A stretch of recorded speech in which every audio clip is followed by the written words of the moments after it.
Hello my dears, welcome to Neema's designer studio. എൻ്റെ പേര് നീമ സജു. അപ്പോൾ നമ്മൾ ഇന്ന് ഇല്ലുസ്ട്രേഷൻ്റെ ബേസിക്കിലോട്ട് കടക്കാൻ പോവുകയാണല്ലേ. യെസ്, അപ്പോൾ ഞാൻ പറഞ്ഞിട്ടുണ്ടായിരുന്നു ഇന്ന് എന്താണ് നമ്മളെ ടോപ്പിക് എന്ന്. എന്താണ്? Yes, 8 head theory. ആരും ഓടണ്ട, തിയറി എന്ന് പറഞ്ഞിട്ട് വേറെ കുഴപ്പമൊന്നുമില്ല, ഒന്ന് വെയിറ്റ് ചെയ്യട്ടോ.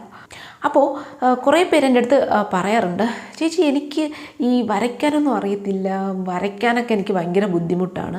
പക്ഷേ നമ്മളൊരു ഫാഷൻ ഡിസൈനർ ആണെന്നുണ്ടെങ്കിൽ നമ്മൾ എന്ത് ചെയ്തിരിക്കണം? നമ്മളെന്താണ് നമ്മുടെ ജോലി, എന്താണ് നമ്മുടെ ഫാഷൻ ഡിസൈനർ? ഒരു ഔട്ട്ഫിറ്റ് എങ്ങനെ ഇരിക്കണം എന്ന് തീരുമാനിക്കുന്നത് ഡിസൈനേഴ്സാണ് അല്ലേ? അതെ. അപ്പോൾ ആ ഔട്ട്ഫിറ്റ് നമ്മൾ ചെയ്യാൻ പോകുന്ന ആ ഒരു ഔട്ട്ഫിറ്റിൻ്റെ അത് ചെയ്യുന്നതിന് മുന്നേ നമ്മളത് എങ്ങനെ ഇരിക്കണമെന്ന് നമ്മൾ ജസ്റ്റ് ഒന്ന് വരച്ചെടുക്കണം അല്ലേ. നമ്മളിപ്പോൾ അങ്ങനെ ഭയങ്കര ആർട്ടിസ്റ്റൊന്നും ആവുമൊന്നും വേണ്ട. സിമ്പിളായിട്ടുള്ള കുറച്ച് ട്രിക്സുകൾ വഴിയിട്ട് നമുക്ക് ഈ ഒരു അത്യാവശ്യം നമുക്കും മനസ്സിലാവണം, കാണുന്ന ആൾക്കും മനസ്സിലാവണം എന്താണ് നമ്മളതിൽ ചെയ്തിരിക്കുന്നതെന്ന്. അങ്ങനെയുള്ള ആ ഒരു രീതിയിലുള്ള ഒരു ഡ്രോയിങ്സ് നമ്മൾ ക്രിയേറ്റ് ചെയ്തെടുക്കണം. അത് വളരെ സിമ്പിളാണ്. നമ്മൾ ഈ പറയുന്ന രീതിയിലൂടെ നിങ്ങൾ പോവുകയാണെങ്കിൽ നിങ്ങൾക്ക് അടിപൊളിയായിട്ട് കുറച്ചൊന്ന് പ്രാക്ടീസ് ചെയ്താൽ മതി, അടിപൊളിയായിട്ട് നിങ്ങൾക്കത് വരച്ചെടുക്കാനായിട്ട് സാധിക്കും. അതിനെയാണ് നമ്മൾ എന്ത് പറയുന്നത്? ഇല്ലുസ്ട്രേഷൻ എന്ന് പറയുന്നത്. അപ്പോൾ ആ ഒരു ഇല്ലുസ്ട്രേഷൻ്റെ ബേസിക് ആയിട്ടുള്ള ഒരു കാര്യം നമ്മൾ ഇന്നിവിടെ സ്റ്റാർട്ട് ചെയ്യാൻ പോവുകയാണ്. അപ്പോൾ once again welcome to Neema's designer studio. എൻ്റെ പേര് നീമ സജു. അപ്പോൾ നമുക്ക് ഒരു ഗാർമെൻറ്റ് അടിപൊളി ഫിറ്റിംഗ് ആയിരിക്കണമെങ്കിൽ നമ്മൾ എന്താ ചെയ്യേണ്ടത്? എന്തായിരിക്കണം ആ ഒരു നമ്മൾ ചെയ്യുന്ന ഒരു ഗാർമെൻറ്റ് സൂപ്പർബായിട്ട് ഫിറ്റിംഗ്, നല്ല അടിപൊളി ഫിറ്റിങ്സ് ആയിരിക്കണമെങ്കിൽ എന്ത് ചെയ്യണം? നമ്മൾ അടിപൊളിയായിട്ട് എന്തെടുക്കണം? മെഷർമെൻറ്റ്, ബോഡി മെഷർമെൻറ്റ് നമ്മൾ കൃത്യമായിട്ട് അത്രയും പെർഫെക്റ്റായിട്ട് എടുക്കുകയാണെങ്കിൽ ആ ഒരു ഔട്ട്ഫിറ്റ് അത്രയും പെർഫെക്റ്റ് ആയിരിക്കും, പെർഫെക്റ്റ് ഫിറ്റിംഗ് ആയിരിക്കും. അപ്പോൾ ഈ ബോഡി മെഷർമെൻറ്റ് എടുക്കുന്നത് അത്രയ്ക്കും വളരെ ഇമ്പോർട്ടൻ്റ് ആണ് അല്ലേ. അപ്പോൾ നമ്മൾ ഒരാളുടെ ഒരു ബോഡി മെഷർമെൻറ്റ് എടുക്കുമ്പോഴത്തേക്കും അത് അത്രയും പെർഫെക്റ്റ് ആയിരിക്കണം എന്നുണ്ടെങ്കിൽ നമ്മൾ എന്തറിഞ്ഞിരിക്കണം? ഒരു ഹ്യൂമൻ ബോഡിയുടെ സൈസും ഷേപ്പും അതിൻ്റെ ആ ഒരു കാര്യങ്ങളൊക്കെ നമുക്ക് നമ്മുടെ മൈൻഡിനകത്തുണ്ടെങ്കിൽ മാത്രമാണ് നമുക്ക് അത്രയും നന്നായിട്ട് നമുക്ക് മെഷർമെൻറ്റ് എടുക്കാനായിട്ട് സാധിക്കുന്നത് അല്ലേ. അപ്പോൾ നമ്മൾ കഴിഞ്ഞ വീഡിയോയിനകത്ത് നമ്മൾ ഈ ഒരു എന്താണ് നമ്മുടെ ടേംസ്, അതായത് അനാട്ടമി നമ്മൾ പഠിച്ചു. അപ്പോൾ അതിൽ എന്തൊക്കെയാണ് കാര്യങ്ങൾ എന്നൊക്കെയുള്ള കാര്യങ്ങൾ നിങ്ങൾ കണ്ടു കാണുമല്ലോ അല്ലേ ആ വീഡിയോ. അപ്പോൾ അതിൻ്റെ നെക്സ്റ്റ് പാർട്ടാണ് നമ്മുടെ 8 ഹെഡ് തിയറി എന്ന് പറയുന്നത്. അപ്പോൾ നമുക്ക് നോക്കാം എന്താണ് 8 ഹെഡ് തിയറി എന്ന്. അപ്പോൾ നമ്മുടെ ടൈലറിങ്ങിൻ്റെ ഫാദർ അല്ലെങ്കിൽ ടൈലറിൻ്റെ മാസ്റ്റർ എന്നറിയപ്പെടുന്ന മിസ്റ്റർ വാംബോൺ, പുള്ളിക്കാരൻ നമ്മുടെ ഈ മെഷർമെൻറ്റ് എടുക്കുന്ന ആ ഒരു ഹ്യൂമൻ ബോഡിയിൽ നിന്ന് മെഷർമെൻറ്റ് എടുക്കുന്നതിൻ്റെ എളുപ്പത്തിന് വേണ്ടിയിട്ട് ആ ഹ്യൂമൻ ബോഡി ആ ഒരു സ്ട്രക്ചറിൽ എക്രോസ് ആയിട്ട് കുറച്ച് ലൈൻസ് ഇങ്ങനെ ഇട്ടു. എന്നിട്ട് പുള്ളി ആ ഒരു ഫുൾ ബോഡീനെ 8 ഈക്വൽ പാർട്ടായിട്ട് ഡിവൈഡ് ചെയ്തു. ഇതിനെയാണ് നമ്മൾ പറയുന്നത് 8 ഹെഡ് തിയറി എന്ന് പറയുന്നത്. ഈ 8 ഹെഡ് എന്ന് വരാൻ കാരണമെന്ന് പറഞ്ഞാൽ ഈ ഡിവൈഡ് ചെയ്തില്ലേ ഓരോ പാർട്ടിൻ്റെയും ലെങ്ത് എത്രയായിരുന്നു? നമ്മുടെ ഈ ഹെഡിലെ ഇത്രയാണ് ആ ഓരോ ഹെഡിൻ്റെയും ലെങ്ത്. അപ്പോൾ ഇത്രയുള്ള 8 ഈക്വൽ പാർട്ടായിട്ട് നമ്മുടെ ഫുൾ ബോഡിയെ ഡിവൈഡ് ചെയ്തു പുള്ളി. എന്തിനാണ്? നമുക്ക് മെഷർമെൻറ്റ്സ് ഒക്കെ എടുക്കാനുള്ള എളുപ്പത്തിന് വേണ്ടിയിട്ട്. അപ്പോൾ എല്ലാ ടൈപ്പ് ഫാഷൻ ഡ്രോയിങ്സിൻ്റെയും ബേസിക് എന്ന് പറയുന്നത് എന്താണ്? ഈ ഒരു 8 ഹെഡ് തിയറിയാണ്.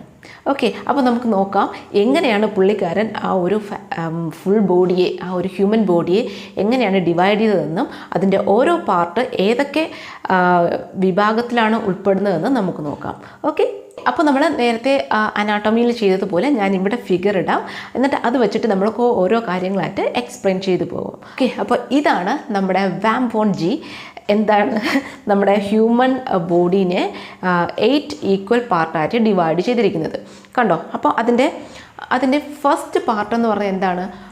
ഫസ്റ്റ് ഹെഡ് എന്ന് പറയുന്നത് നമ്മുടെ ഹെഡിനും ചിന്നിനും ഇടയ്ക്കുള്ള ഭാഗം. ഇത്രയാണ് അതിൻ്റെ ഫസ്റ്റ് ഹെഡ് എന്ന് പറയുന്നത്. അപ്പോൾ സെക്കൻഡ് ഹെഡ് വന്നിട്ട് എന്താണ്? സെക്കൻഡ് ഹെഡ് വന്നിട്ട് നമ്മുടെ ഫസ്റ്റ് ഹെഡ് എവിടെയാണോ എൻഡ് ചെയ്യുന്നത്, ഈ ചിന്നിനും നമ്മുടെ അപ്പെക്സ് പോയിൻറ്റിനും അതിൻ്റെ ഇടയ്ക്കുള്ള ഒരു പോർഷനാണ് നമ്മൾ സെക്കൻഡ് ഹെഡ് എന്ന് പറയുന്നത്. എന്താണ് തേർഡ് ഹെഡ്? തേർഡ് ഹെഡ് എന്ന് പറഞ്ഞാൽ ആ അപ്പെക്സ് പോയിൻറ്റിനും നമ്മുടെ നേവൽ, അതായത് ബെല്ലി ബട്ടൺ, ആ ഒരു പോർഷൻ വരെയുള്ള ആ ഒരു ഭാഗത്തിനാണ് നമ്മൾ എന്ത് പറയുന്നത്? Third head. ഇനി എന്താണ് ഫോർത്ത് ഹെഡ്? ഫോർത്ത് ഹെഡ് എന്ന് പറഞ്ഞാൽ നമ്മൾ എവിടെയാണോ എൻഡ് ചെയ്തത് നേവലല്ലേ എൻഡ് ചെയ്തത്. നേവൽ തൊട്ട് നമ്മുടെ ക്രോച്ച് പോർഷൻ, ക്രോച്ച് എന്ന് പറഞ്ഞാൽ നമ്മുടെ പ്രൈവറ്റ് പാർട്ട്, ആ ഒരു ഏരിയ, നമ്മുടെ സീറ്റ്, നമ്മൾ ഇന്നലെ ഹിപ്പ് പഠിച്ചില്ലേ, അപ്പം ആ ഒരു കണ്ടില്ലേ, ആ ഒരു പ്രൈവറ്റ് പാർട്ടിൻ്റെ ആ ഒരു പോർഷൻ വരെയാണ് നമ്മുടെ എന്ത് വരുന്നത്, ഫോർത്ത് ഹെഡ് വരുന്നത്. ഫിഫ്ത്ത് ഹെഡ് എന്ന് പറഞ്ഞാൽ എന്താണ്, ക്രോച്ച് തൊട്ട് നമ്മുടെ മിഡ് തൈ വരെ, നമ്മുടെ കാലിൻ്റെ ആ ഒരു മിഡ് തൈ വരെയാണ് ഫിഫ്ത്ത് ഹെഡ് വരുന്നത്. ഇനി സിക്സ്ത് ഹെഡ് എന്താണ്, മിഡ് തൈ മുതൽ നമ്മുടെ ദി എൻഡ് ഓഫ് ദി നീ, നമ്മൾ ഇന്നലെ പഠിച്ചു എൻഡ് ഓഫ് ദി നീ എന്താണ്, സ്മോൾ എന്ന് പറയും അല്ലേ, അവിടം വരെയാണ് നമ്മുടെ സിക്സ്ത് ഹെഡ് വരുന്നത്. ഓക്കെ അല്ലേ. സെവൻത് ഹെഡ് എന്താണ് വരുന്നത്, സെവൻത് ഹെഡ് എന്ന് പറഞ്ഞാൽ ആ സ്മോൾ തൊട്ട് മിഡ് ഷിൻ എന്ന് പറയും. മിഡ് ഷിൻ എന്ന് പറഞ്ഞാൽ എന്താണ്, നമ്മുടെ ആ ഒരു കാഫിൻ്റെ താഴെ, അതായത് നമ്മുടെ ആംഗിളിൻ്റെ കുറച്ച് മുകളിലായിട്ട് വരും, അതിനാണ് ഷിൻ എന്ന് പറയുന്നത്, മിഡ് ഷിൻ എന്ന് പറയുന്നത്. ഓക്കെ, അതുവരെയാണ് നമ്മുടെ സെവൻത്ത് ഹെഡ് വരുന്നത്. എന്താണ് എയ്റ്റ് ഹെഡ് എന്ന് പറഞ്ഞാൽ എന്താണ്, നമ്മുടെ ആ മിഡ് ഷിന്നിനും നമ്മുടെ പാദമല്ലേ, ടോ വരെയുള്ള ആ ഒരു പോർഷനാണ് നമ്മൾ മിഡ് ഷിൻ എന്ന് പറയുന്നത്. ഓക്കെ, മനസ്സിലായോ? അപ്പോൾ ഇത് നമ്മളൊന്ന് വരച്ചിട്ട് നമ്മളൊന്ന് മൈൻഡിലൊന്ന് റിവൈസ് ചെയ്യണം. അപ്പോൾ നമുക്ക് ഈ ഒരു കാര്യം നമ്മൾ ജസ്റ്റ് വേണമെന്നുണ്ടെങ്കിൽ ഈ ഒരു പിക്ചർ നിങ്ങളൊന്ന് പ്രിൻ്റ് ഔട്ട്സ് എടുത്തിട്ട് എവിടെയെങ്കിലും ഒന്ന് ഒട്ടിച്ച് വെക്കുവാണെങ്കിൽ, നമ്മളെപ്പോഴും ഇങ്ങനെ കണ്ട് നമ്മളെപ്പോഴും കാണുന്ന ഒരു സ്ഥലത്ത് വെക്കുവാണെങ്കിൽ, ഏതൊക്കെയാണ് നമ്മുടെ അത് ഞാൻ പറഞ്ഞ അനാട്ടമിയുടെ ആ ഒരു പിക്ചറും ഇതും വെക്കുവാണെങ്കിൽ നമുക്ക് എപ്പോഴും ഇങ്ങനെ കാണുമ്പോഴത്തേക്കും എന്താണ്, പെട്ടെന്ന് നമുക്ക് നമ്മുടെ മൈൻഡിലോട്ട് ഇത് നമ്മുടെ സബ് കോൺഷ്യസിലോട്ട് അങ്ങ് സ്റ്റോർ ആവും. പിന്നെ നമുക്ക് ഏതെങ്കിലും ഒരു കസ്റ്റമറിനെ കാണുമ്പോഴത്തേക്കും നമുക്ക് പിന്നെ പെട്ടെന്ന് നമുക്ക് അവരുടെ പെർഫെക്റ്റ് മെഷർമെൻറ്റ്സ് ഒക്കെ എടുക്കാൻ പറ്റും. അപ്പോൾ ഇതാണ് നമ്മുടെ ബേസിക് ആയിട്ടുള്ള ഫാഷൻ ഡ്രോയിങ്സിൻ്റെ ബേസിക് എന്ന് പറയുന്നത്. പിന്നെ ഇതിനേക്കാളും അഡ്വാൻസ്ഡ് ആയിട്ടുള്ള ഇനിയുണ്ട്. എന്താണ്, 10 ഹെഡ് ഉണ്ട്, 12 ഹെഡ് ഉണ്ട്, 9 ഹെഡ് ഉണ്ട്, 10 ഹെഡ് ഉണ്ട്, 12 ഹെഡ് ഉണ്ട്. ഇങ്ങനത്തെ ഒരുപാട് അഡ്വാൻസ്ഡ് ആയിട്ടുള്ള കാര്യങ്ങളുണ്ട്. പക്ഷെ നമുക്കിപ്പോൾ ഇത്രയും പഠിച്ചാൽ മതി. എന്ന് വെച്ചാലും അതൊക്കെ എന്ന് പറഞ്ഞാൽ നമ്മുടെ ഈ ടോപ്പ് പോർഷൻ കറക്റ്റായിരിക്കും. പിന്നെ ഈ താഴോട്ട് വരുന്ന ലെഗിൻ്റെ പോർഷനിലായിരിക്കും കുറച്ചും കൂടെ ലെങ്ത് വന്നിട്ട് അതിനെ 10 ഹെഡ് എന്ന് പറയുമ്പോഴത്തേക്കും 10 ഈക്വൽ പോർഷനായിട്ട് ഡിവൈഡ് ചെയ്യും. 12 ഹെഡ് എന്ന് പറയുമ്പോൾ 12 ഈക്വൽ പാർട്ടായിട്ട് ഡിവൈഡ് ചെയ്യും. അതാണ്. ഓക്കെ, അത് നമുക്ക് അഡ്വാൻസ്ഡ് ആയിട്ട് വരുന്നതാണ്. അപ്പോൾ നമുക്കിപ്പം ബേസിക്കായിട്ട് ഇത്രയും കാര്യങ്ങൾ പഠിക്കാം. അപ്പോൾ ഇനി നമുക്ക് ഈ ഒരു 8 ഹെഡ് തിയറിയുടെ അഡ്വാൻറ്റേജസ് എന്താണെന്ന് നമുക്ക് പഠിക്കാം. ഒരു 4-5 അഡ്വാൻറ്റേജസ് ഉണ്ട്, അത് ഞാനിപ്പോൾ പറയാം. ഒന്നാമത് എന്താണ്, observation of the human structure അല്ലെങ്കിൽ human body is very easy. അതായത് നമുക്ക് നമ്മുടെ അടുത്തോട്ട് ഒരു കസ്റ്റമർ വരുവാണെന്ന് വെച്ചു, അപ്പോൾ അവരുടെ ബോഡി, ആ ഒരു ബോഡിയിൽ എവിടെയൊക്കെയാണ് നമുക്ക് മെഷർമെൻറ്റ് എടുക്കേണ്ടതെന്ന് പറഞ്ഞ് പെട്ടെന്ന് നമുക്ക് ഒബ്സർവ് ചെയ്യാൻ ഭയങ്കര എളുപ്പമായിരിക്കും. കാരണം എന്താണ്, നമ്മൾ അനാട്ടമി പഠിച്ചിട്ടുണ്ട്, ഇപ്പോൾ 8 ഹെഡ് തിയറിയും പഠിക്കുന്നുണ്ട്. അപ്പോൾ അവരുടെ ഷോൾഡർ ലൈൻ എവിടെ വരും, ബസ്റ്റ് പോയിൻ്റ് എവിടെ വരും, വേസ്റ്റ് എവിടെ വരും, ഹിപ്പ് എവിടെ വരും, നീ എവിടെ വരും, ആംഗിൾ എവിടെ, അങ്ങനെയുള്ള കാര്യങ്ങളെല്ലാം നമുക്ക് ബൈ ഹാർട്ടായിട്ട് നമ്മുടെ മൈൻഡിൽ തന്നെ ഉണ്ടെങ്കിൽ വളരെ എളുപ്പമാണ് അവരുടെ ആ മെഷർമെൻറ്റ് എടുക്കാനും. അപ്പോൾ അടുത്തൊരു അഡ്വാൻറ്റേജ് എന്ന് പറഞ്ഞാൽ നമുക്ക് ഡ്രാഫ്റ്റിങ്ങിലും ഫിറ്റിങ്സിലും ഒക്കെ വരുമ്പോഴത്തേക്കും കറക്റ്റായിട്ട് നമുക്ക് ഐഡൻറ്റിഫൈ ചെയ്യാൻ സാധിക്കും. കാരണം എന്ന് വെച്ചാൽ നമുക്കിപ്പം ഞാൻ പറഞ്ഞല്ലോ, ബോഡി മെഷർമെൻറ്റ് എടുക്കാനായിട്ട് വളരെ ഈസി ആയിരിക്കുമെന്ന് നമുക്ക് ഈ ഒരു ഒബ്സർവേഷൻ ഉള്ളത് കാരണം. അപ്പോൾ നമ്മൾ എന്ത് ചെയ്യും, ഈ മെഷർമെൻറ്റ്സ് ഒക്കെ എടുത്തിട്ട് നമ്മൾ പാറ്റേൺ വരച്ച് നമ്മൾ എന്തെങ്കിലും ഒരു ഗാർമെൻറ്റ് ചെയ്യാനായിട്ട് പോവുകയാണ്. അപ്പം അതിലെന്തെങ്കിലും ഒരു എറേഴ്സോ കാര്യങ്ങളോ എന്തെങ്കിലും വരുവാണെങ്കിൽ നമുക്ക് പെട്ടെന്ന് ഐഡൻറ്റിഫൈ ചെയ്യാൻ പറ്റും അല്ലേ. പെട്ടെന്ന് ഐഡൻറ്റിഫൈ ചെയ്യാൻ പറ്റിയിട്ട് നമുക്ക് അത് റിവൈസ് ചെയ്ത് അത് പെട്ടെന്ന് തന്നെ ക്ലിയർ ചെയ്യാനായിട്ട് സാധിക്കും. പാറ്റേണിൽ എന്തെങ്കിലും ചേഞ്ചസ് ഉണ്ടെങ്കിൽ നമുക്ക് പെട്ടെന്ന് മനസ്സിലാവും. അത് നമുക്ക് ഗ്രാജുവലി വരുന്നതാണ്.